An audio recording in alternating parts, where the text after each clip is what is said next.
नमस्कार, मैं हूं स्वप्निल सारस्वत। आप देख रहे हैं मुंबई तक।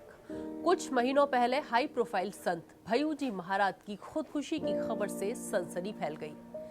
ऐसे भय्यूजी महाराज जिनसे स्पिरिचुअल गाइडेंस लेने के लिए शरद पवार, प्रतिभा पाटिल, उद्धव ठाकरे, राज ठाकरे, लता मंगेशकर, आशा भोसले जैसी हस्तियां जाती हों। ऐसे भय्यूजी महाराज जिनसे नरेंद्र मोदी, मोहन भागवत, नितिन गडकरी, शिवराज सिंह चौहान, आनंदीबेन पटेल जैसे नेताओं की नजदीकियां हों। ऐसे भय्यूजी महाराज ये जज नहीं कर पाए कि उनके सेवादार ही जिन पर कि वो सबसे ज्यादा भरोसा करते थे, उनकी पीठ में छुरा भोंक रहे हैं। पिछले साल जब भय्यूजी महाराज की खुदकुशी की खबर आई तो इस तरह की बातें सामने आई कि अपनी दूसरी पत्नी और पहली शादी से हुई बेटी के बीच हो रही लड़ाई के चलते महाराज बहुत तनाव में थे, इसलिए उन्होंने अपनी जान ले ली। पुलिस ने जो खुलासा किया है वो किसी थ्रिलर फिल्म की कहानी की तरह है। भय्यूजी महाराज का सबसे ज्यादा करीबी था उनका सेवादार विनायक दुधाले। इतना करीबी कि महाराज ने अपने सुसाइड नोट में उसका नाम लिखते हुए ये लिखा था कि उनके जाने के बाद उनके आश्रम का संचालन और वित्तीय लेन देन की जिम्मेदारी विनायक दुधाले को सौंपी जाए। दरअसल साल 2015 में महाराज की पहली पत्नी के निधन के बाद उन्होंने दूसरी शादी की थी। इस बात से विनायक दुधाले काफी नाराज था। उसे लगता था कि दूसरी पत्नी के महाराज की जिंदगी में आने के बाद उसका दखल उनकी लाइफ से कम हो जाएगा, उसकी पकड़ उनकी जिंदगी पर उस तरह नहीं रहेगी और पैसों का जो खेल वो आश्रम में कर रहा था वो भी बंद हो जाएगा। भय्यूजी महाराज की अंतिम यात्रा में विनायक दुधाले लगातार रो रहा था, लेकिन उसकी करतूतें सुनेंगे तो आपके होश उड़ जाएंगे। विनायक दुधाले ने एक और सेवादार शरद देशमुख को अपनी ओर किया। भय्यूजी महाराज शरद देशमुख को भी अपना काफी ज्यादा वफादार मानते थे और इन दोनों ने मिलकर मोहरा बनाया महाराज की सेक्रेटरी रह चुकी पलक को। बताया जाता है कि उसके महाराज के साथ संबंध थे। वो महाराज के साथ शादी करना चाहती थी। महाराज की दूसरी शादी से वो भी बहुत नाराज थी। महाराज की दूसरी शादी में पहुंचकर उसने भी हंगामा किया था।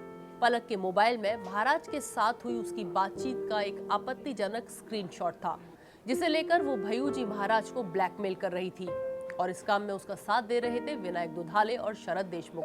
यहाँ पर विनायक की चाल देखिए। पलक जब महाराज को ब्लैकमेल करती थी और वो तनाव में होते थे तो विनायक दुधाले भय्यूजी महाराज के पास पहुंचकर उन्हें सांत्वना देता था, उनके हक में होने की बात करता था और महाराज की क्या स्ट्रेटेजी है ये वो जाकर पलक को बताता था। तो इस तरह दुधाले एक डबल गेम खेल रहा था। भय्यूजी महाराज पर लगातार दबाव बढ़ रहा था, वो बहुत ज्यादा प्रेशर में आ रहे थे। दुधाले ने यहाँ पर एक काम और किया। भय्यूजी महाराज ने डिप्रेशन की दवा ले रखी थी, उन्होंने डिप्रेशन की दवाओं का एक कोर्स किया था। डॉक्टर ने कुछ दवाएं उनमें से बंद कर दी थी जो कि ज्यादा नशीली थी और जिन्हें देने से मना किया था, लेकिन विनायक दुधाले चोरी छुपे महाराज के भरोसे का फायदा उठाकर वो दवाएं उनके खाने में मिलाकर उनको खिला रहा था। इस तरह महाराज का अवसाद भी बढ़ता गया।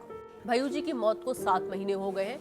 पुलिस अभी तक इसे सिर्फ एक डिप्रेशन की वजह से की गई सुसाइड, अवसाद की वजह से की गई, तनाव की वजह से की गई सुसाइड मान रही थी। उसे कोई बहुत ज्यादा खास वजह नहीं मिल रही थी। अभी पिछले महीने एक फोन आया।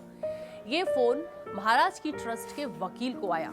जांच हुई तो पता चला कि फोन आश्रम से ही आया है। आखिर क्या वजह थी कि महाराज की ट्रस्ट का ड्राइवर 5 करोड़ की फिरौती ट्रस्ट के वकील से मांग रहा है? पुलिस ने ड्राइवर से पूछताछ की तो पता चला कि महाराज की मौत के बाद आश्रम में उनकी संपत्ति को लेकर लूटपाट का खेल मचा हुआ है। हर कोई महाराज की संपत्ति पर कब्जा करना चाहता है, तो ड्राइवर को लगा क्यों ना वो भी बहती गंगा में हाथ धो ले।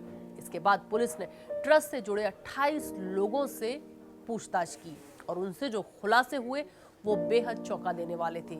उनसे हुई पूछताछ में सबसे पहले पलक का नाम सामने आया। पता चला कि पलक महाराज से नाराज थी, उनकी दूसरी शादी से बहुत खफा थी और कुछ ब्लैकमेल करने जैसी बातें भी पुलिस को उस पूछताछ में मिली। इसके बाद पुलिस ने कड़ाई से पलक से पूछताछ की तो फिर विनायक दुधाले और शरद देशमुख का नाम सामने आया। किसी पर हद से ज्यादा विश्वास भी कितना ज्यादा घातक हो सकता है ये इस केस से पता चलता है। जिस तरह का विश्वासघात भय्यूजी महाराज के साथ विनायक दुधाले ने किया। फिलहाल विनायक दुधाले, शरद देशमुख और पलक तीनों पुलिस की गिरफ्त में हैं। अगर आपको हमारा ये वीडियो अच्छा लगा तो आप फेसबुक पर हमारे पेज को लाइक करें और यूट्यूब पर हमें सब्सक्राइब करें।